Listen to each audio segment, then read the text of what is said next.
ठीक है, एक फिरका यहां हाथ बांध के नमाज पढ़ रहा है, ऐसा ही है, एक यहां, एक नाफ के नीचे, एक खोल के। ये वाले कहते हैं कि ये नमाज ठीक है, ये कह रहे हैं ये नमाज ठीक है, ये कह रहे हैं ये नमाज ठीक है, ये कह रहे हैं ये नमाज ठीक है। अब ये फर्क क्यों आया है? बिल्कुल इत्तेहाद बैन मुस्लिमीन को मद्देनजर रख के तकरीर हो रही। ये फर्क क्यों आया है?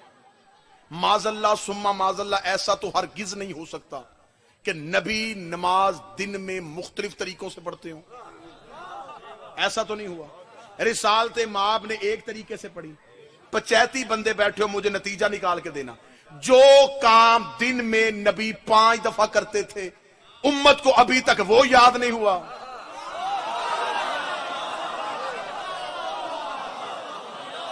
बाबा जी, ये काम वो नहीं था जो नबी छुप के करते थे, सामने करते थे।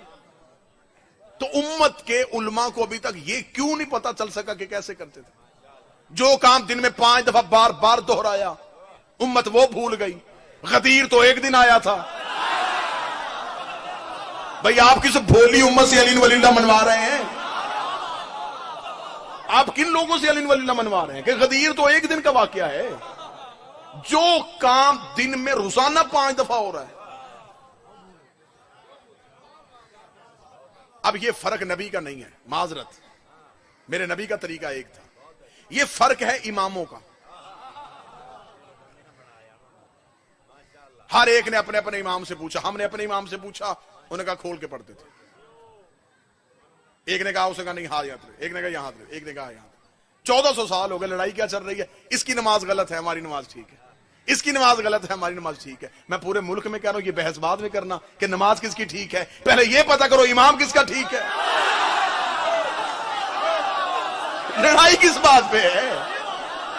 बहस खत्म करो, नमाज की लड़ाई बाद में कर लेंगे।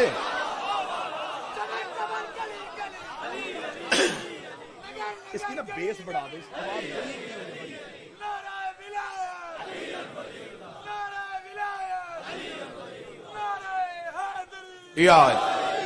मतवजे है सब। मैं ठीक हो, ठीक हो, अब ठीक हो। ये बहस बाद में करेंगे कि नमाज की पहले तय करते हैं इमाम किसका ठीक। मेरे बुजुर्ग तशरीफ फरमा है, देग से एक दाना छका जाता है, वो पूरी देग का जायका बता देता है। इमाम ही से पता चल जाएगा कि मानने वाले कैसे। ये जो मिस्त्री होता है ना, ये जो घर बनाता है जी, मोमार जो होता है, इसके हाथ में एक वो लट्टू सा होता है जिसके साथ धागा, उसे मुख्तलिफ इलाकों में मुख्तलिफ नामों के साथ याद किया जाता है। साद भी कहते हैं, सेद भी कहते हैं, अरबी में उसे कहते हैं इमाम। हाँ हाँ, उसे अरबी में आप डिक्शनरी उठा के, उससे इमाम कहते हैं कि वो सीधा आपको दिखाएगा कि बुनियाद के बाद हमारा ठीक बन रही है।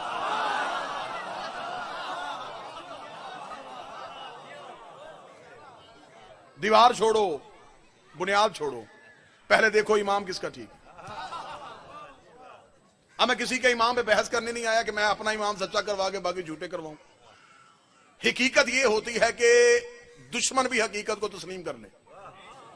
मैं किसी के इमाम का नाम भी नहीं लूंगा, सिर्फ आपके सामने आईना खोल के दिखा दूंगा जो मेरा हक है, जो मेरा मनसबी जिम्मेदारी है, वो मैं आईना खोल के सामने करूंगा। एक इमाम, पहला जो इमाम है मुसलमानों का, वो आया है नबी के जाने के 50 साल बाद, एक आया 75 साल बाद, एक आया 95 साल बाद, एक आया 125 साल बाद। अब हमसे पूछो तुम मुतमिन क्यों हो? हमने जिससे दीन पूछा है उसने आंख खोली तो नबी की गोद थी।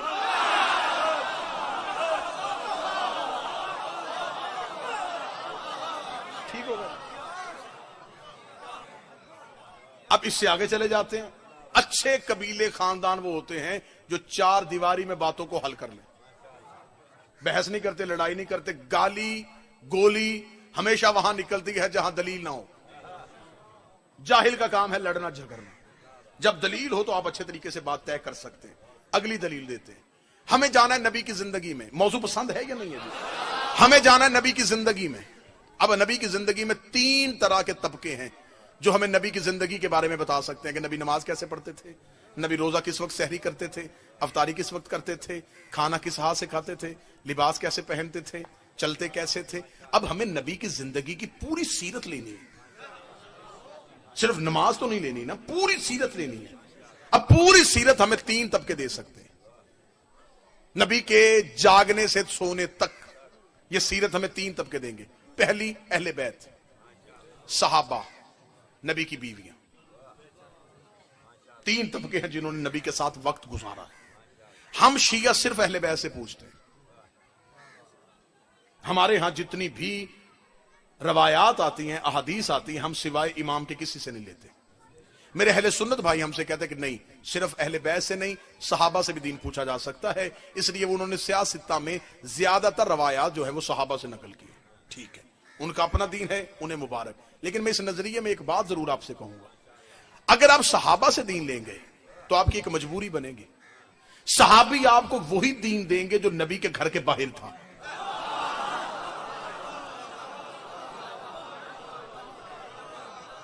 मैं 2 जमा 2 4 वाला हिसाब कर रहा हूं जी, कोई मुश्किल लफ्ज आ ही नहीं रहा।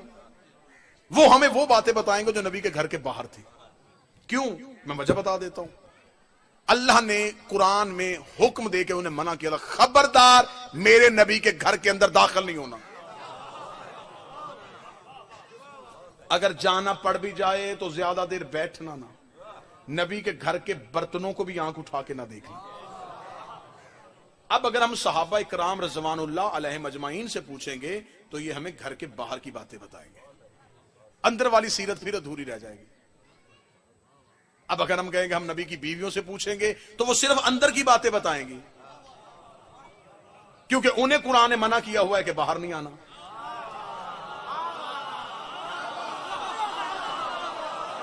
सहाबा को अल्लाह अंदर नहीं आने दे रहा, उम्महातुल मोमिनीन को खुदा बाहर नहीं जाने दे रहा। मजबूरी हमारी अहले बैत बन गए हैं। नबी घर में होते थे, ये गोद में होते थे, नबी मस्जिद में होते थे, ये पुष्ट में होते थे।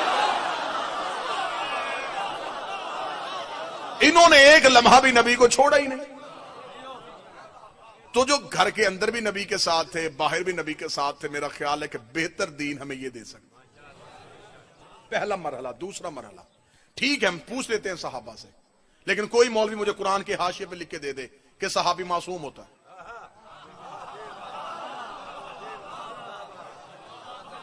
मैं मान लेता हूं, मैं माइक पे ये 2 वीडियो कैमरे लगे, मैं इनके सामने इकरार कर रहा हूं।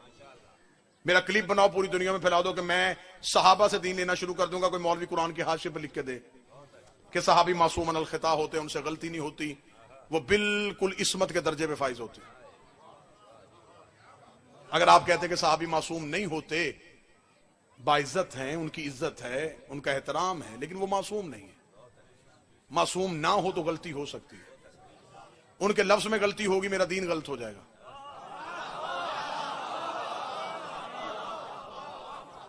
क्या करूं मैं अपना दीन तो गलत नहीं करवा सकता ना जी। मैं अभी आपके सामने मिसाल देता हूं, बात खुल के सामने आ जाएगी। जब मैं पंडाल में आया उस वक्त इतना मजमा नहीं था, मैं आके बैठ गया, मजमा इतना नहीं था। मैंने मजलिस शुरू की, कुछ साहबान मेरे साथ पंडाल में है, कुछ मेरे बाद आए। मेरी मजलिस के 10 मिनट बाद जो बंदा आके पीछे बैठा है, उसे नहीं पता मैंने पहले 10 मिनट क्या पढ़ा।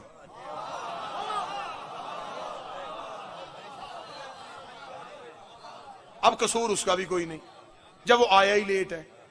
उसे 10 मिनट के बाद वाली मजलिस का पता है, पहली का नहीं पता। तो मेरा सुन्नी भाई जिद किस बात की है? हम सहाबा से पूरा दीन कैसे लें? कोई 40 साल बाद मुसलमान हुआ,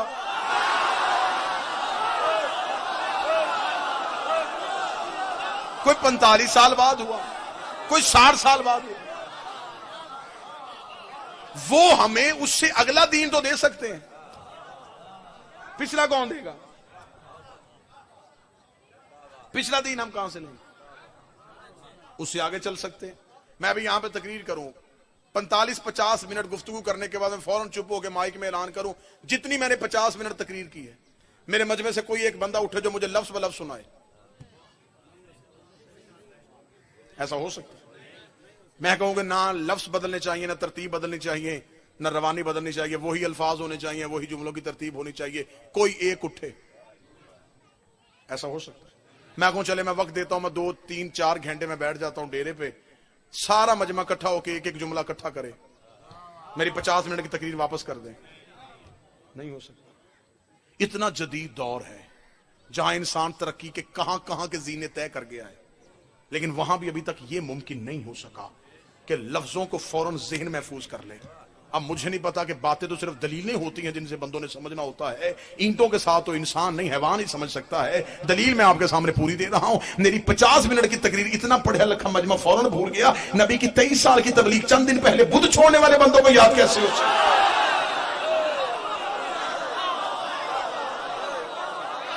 भाई आज आपसे इस जदीद दौर में गलती हो सकती है, क्या उनसे नहीं हो सकती? अब मैं बताता हूं कि फिरके कैसे बने। मैं शिया सुन्नी इत्तेहाद करने के लिए मैं फिरके बता देता हूं क्यों बने। आज हर बंदा उठ के कहता देखे जी इत्तेहाद बैनुल मुस्लिमीन, अल्लाह हमारा एक है, नबी हमारा एक है, किताब हमारी एक है, काबा हमारा एक है, हम एक क्यों नहीं है? यही है ना जी इत्तेहाद बैनुल मुस्लिमीन के लिए। ये मौलवियों का बड़ा अच्छा नारा है और मेरा ख्याल है कि ये मट्टी ज्यादा इत्तेहाद की बातें सुनती। ठीक है ना जी। मौलाना तारक जमील पूरी दुनिया में इत्तेहाद का दर्स देते हैं। तो एक ही बात है, देखिए अल्लाह एक है, नबी एक है, काबा एक है, किताब एक है, हम एक क्यों नहीं है? तो मैं तो लंबा में मैं बताता हूं हम एक क्यों नहीं है। हमारा अल्लाह एक है, हमारा नबी एक है, हमारी किताब एक है, हमारा काबा एक है, हमारा इमाम एक नहीं है। झगड़ा अल्लाह पे तो है ही नहीं बाबा जी, झगड़ा नबी पे तो है ही नहीं। ना झगड़ा कुरान पे है, ना झगड़ा काबे पे, झगड़ा है इमाम पे। दीन गलत हुआ है इमाम से आगे। कैसे गलत हुआ मैं बता देता हूं। कसूर उनका भी नहीं, उन्होंने गलत करना चाहा नहीं लेकिन हो गया। कैसे हुआ मैं बता देता हूं। मैं तकरीर करूं, तकरीर करने के बाद मैं चला जाऊं। ये इस वक्त 1000 मजमा जो मेरी तकरीर सुन रहा है, ये अपने अपने इलाके में फैल जाए। दूर दराज से आए हुए चेहरे ये चले जाए। कोई पूछे जी कल आप कहां थे मजलिस में? कहां? तलंबा। क्या था वहां पे? वहां मजलिस थी। किसने पढ़ा? फैसलाबाद से खतीब आया था। क्या पढ़ा? अब आपने मेरी तकरीर अपने अंदाज में सुनाई।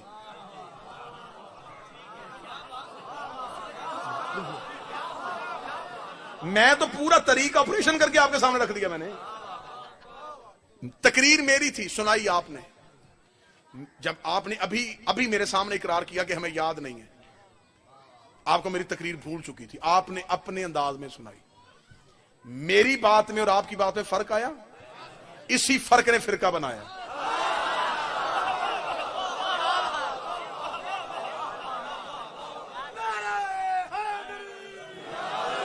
जब रिसालत माप की बारगाह में बैठे सुना, पूरा याद नहीं हुआ। आगे जब रवायत की तो गलती आ गई। तकरीर मैंने एक की थी, 1000 तकरीर हो गई मेरी। ये तकरीर 1000 हिस्सों में तकसीम क्यों हुई? मैंने तो एक की थी। जितने रावी बदलते गए उतनी तकरीर बदलती गई। आपने जिसको सुनाई आपने तो बिल्कुल मुझसे सुनी थी ना, तो अल्फाज में 19-20 का फर्क आ गया, नतीजे में फर्क आ गया। लेकिन जिसने आपसे सुनी उसने जब आगे सुनाई तो और बदल दी, उसने आगे सुनाई तो और बदल दी। 7वां बंदा नहीं आया और तकरीर बिल्कुल खत्म हो गई। मैं गलत तो नहीं कह रहा जी। हम तक दीन आया 1400 साल के बाद। अब देखो 1400 साल में कितने मरहले आए। सहाबी ने दी ताबई को, ताबई ने दी तबा ताबई को, तबा ताबई ने आगे इमाम तक पहुंचाई, इमाम ने आगे मुहद्दस को दे दी, मुहद्दस ने आगे रावी को दे दी। कितना फर्क आ गया। दीन हम तक तो आते आते बदल गया।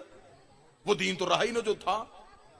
अब आप मुझ पे सवाल करेंगे जी इत्मीनान कहां से मिलेगा? इत्मीनान ऐसा दूंगा तसल्ली आपके दिलों में हो जाएगी। इत्मीनान कहां से होगा? अब शिया सुन्नी मुझसे पूछो, आप एक लम्हे के लिए परेशान हो गए इसलिए कि इसने तो पूरी की पूरी लाइन ही बदल दी है कि हमारे पास तो दीन है ही नहीं। अब मैं बताऊंगा इत्मीनान कैसे है।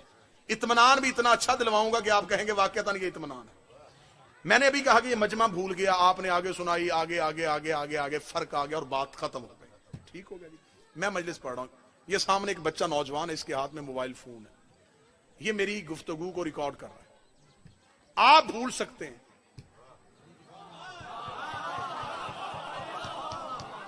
ये नहीं भूले। इसके हाफजे में नहीं, इसके पास एक ऐसी सलाहियत है जो मेरी बात को महफूज कर रही है। इसने सलाहियत में मेरी बात को महफूज कर लिया, ये चला गया। बात यहां से तलंबा से निकली, खानेवाल से मुल्तान, मुल्तान से एक बंदे ने सुना है आसिफ अलवी ने अपनी तकरीर में ये कहा। वो यहां पहुंच गया, एक एक बंदे के घर गया, किसी ने कोई जुमला बताया, किसी ने कोई जुमला बताया, किसी ने कोई, वो परेशान हो गया। उसका यार मुझे उसकी पूरी तकरीर कोई तो सुनाओ, कहा गया उसने। आखिर एक बंदे ने कहा छोड़ सारे। मजलिस में बिल्कुल मिंबर के आगे एक बच्चा बैठा था, उसके हाथ में मोबाइल फोन था, उसने गुफ्तगू पूरी रिकॉर्ड की हुई, तो उसके पास जा। वो उस बच्चे के घर गया। इस इलाके के सारे बूढ़े नाराज हो गए कि बूढ़ों के होते हुए बच्चे से क्यों पूछ रहा।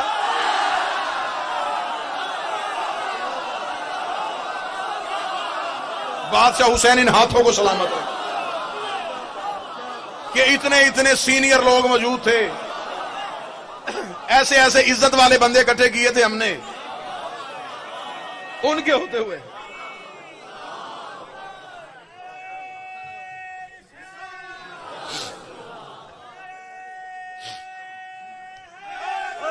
यार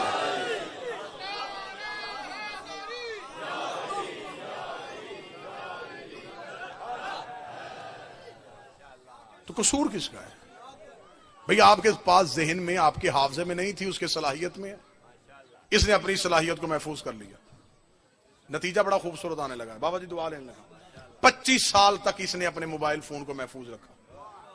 किसी को 25 साल के बाद जरूरत पड़ी, इसने ये बटन लगा के ऑन किया, मैं ऐसे ही बोलना शुरू कर दिया जैसे अब बोल रहा हूं। न लफ्ज बदले, न लहजा बदला, न जुमले बदले, न तरतीब बदली, न रवानी बदली। मेरा सुन्नी भाई कुरान ले आओ मिंबर पे, मेरे सर पे रखो। हमने तुम सुन्नियों की जिद में अली को नहीं माना, हमारी मजबूरी है अली को मानना। इसलिए कि नबूवत बोल रही थी, इमामत महफूज कर रही थी। नबूवत बोल रही थी, इमामत महफूज कर रही थी। 25 साल के बाद मौला अली ने मदीने की मस्जिद में आके नमाज पढ़ाई और अंधे सहाबी ने चीख मार के कहा आज मोहम्मद वाली नमाज याद है।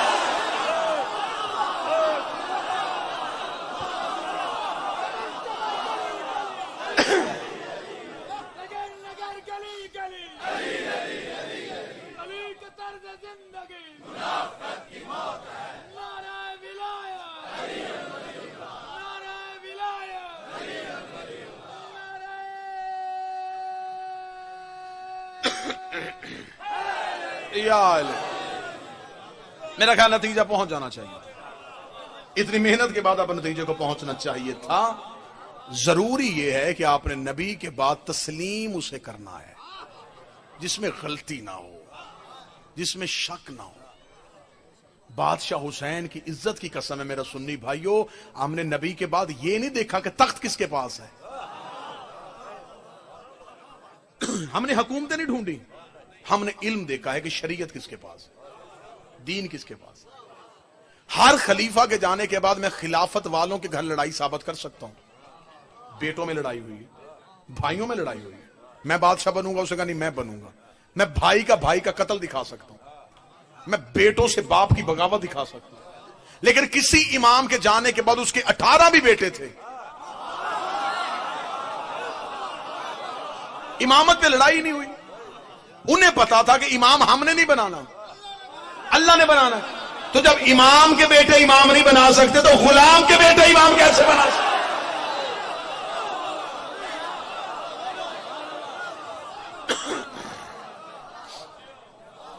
अब आपने कहा है कि देखे जी हमने मौला अली को तो हम सुन्नी भी मानते हैं, आप शिया को ज्यादा तो नहीं मानते। मैं कहता हूं आप मानते हैं, लेकिन अल्लाह ने सिर्फ मानने का नहीं कहा, तस्लीम करना है। आप भी मेरा सुन्नी भाई, आपकी नमाज भी बगैर दरूद के नहीं होती। और अजान से पहले आप दरूद सहाबा पे, अजवाज पे भेज सकते हैं, नमाज पे नहीं भेज सकते।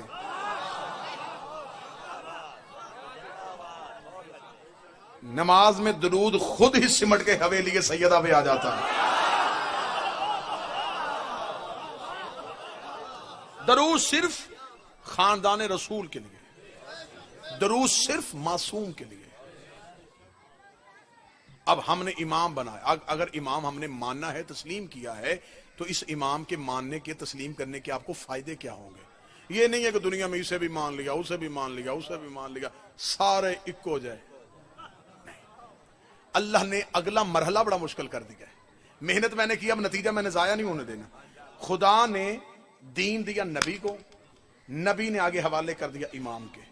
अब आगे हमारी मर्जी है कि हमने किससे इमाम तस्लीम करना है। जब हमने जिंदगी गुजार ली तो अल्लाह लंबी लंबी नमाजों से राजी नहीं होगा। खुदा ने क्यामत वाले दिन तसव्वुर ही उल्ट कर दिया। खुदा ने कहा नमाजों के टोकरे भी उठा के लाना तो सोच के आना, मैंने तुम्हें इमाम के नाम पे उठाना है।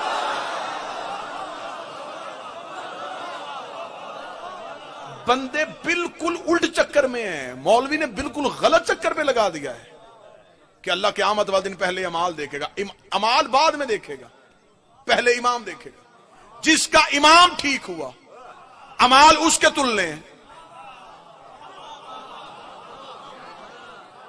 जिसका इमाम ही ठीक नहीं हुआ अमाल खुलने ही नहीं।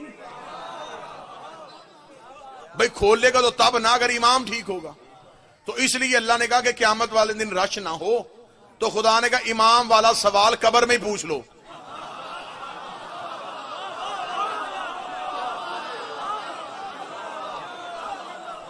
ये जो छोटे बच्चे बैठे जो स्कूल कॉलेज का जिन्होंने शक्ल देखी हुई है ये जानते हैं, जब क्वेश्चन पेपर आता है तो उसमें लिखा होता है पहला सवाल लाजमी है, बाकी 5 में से 4 करें। ये कब्र वाला लाजमी है, इसमें गुंजाइश है ही नहीं। नमाज पीछे से भेजी जा सकती है,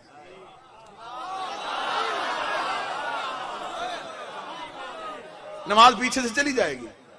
आप बाप ने नमाजें नहीं पढ़ी, शरीयत ने कहा बड़े बेटे को तू पढ़, बड़े बेटे के पास वक्त नहीं, खुदा ने कहा कोई मसला नहीं, नमाजी अजार उजरत दे के पढ़वा ले। किसी मौलवी की मिन्नत कर, उसे कहा मेरे बाप की 2 साल की नमाजें पढ़, पैसे तूने देने हैं, पढ़नी उसने, सवाब बाप को जाएगा। आखिरी दिनों में वालिद साहब वालिदा रोजा नहीं रख सके, औलाद के जहन में परेशान थी, बीमारी थी, नहीं रोजा रख सके। खुदा ने कहा कोई नहीं, परेशान नहीं होना, किसी को रखवा, सवाब आपको जाएगा। बाप की जिंदगी में औलाद को तौफीक नहीं थी, बाद में अल्लाह ने करम कर दिया, पैसा आ गया, दिल में हसरत, काश बाप की जिंदगी में आता, उसे हज करवाते, मां को हज पे लेके जाते। खुदा ने कहा हसरत तेरी संभाल, किसी को करवा, तेरे बाप तेरी मां के खाते में ये हज लिख दूंगा। मस्जिद में सफ दे, सवाब जाएगा। पंखा लगा, रस्ते में नलका लगवा, किसी गरीब की बच्ची की शादी कर, तू जो जो करता जाएगा मैं वहां अकाउंट में उनके भेजता जाऊंगा, क्योंकि वो मर गए हैं, उनका अकाउंट खुला हुआ है, ये सारा सवाब पहुंच जाएगा। किसी मौलवी से मुझे कुरान के हाशिए पे लिखवा के दो कि बाप अली को मानता हो, बेटा ना मानता हो।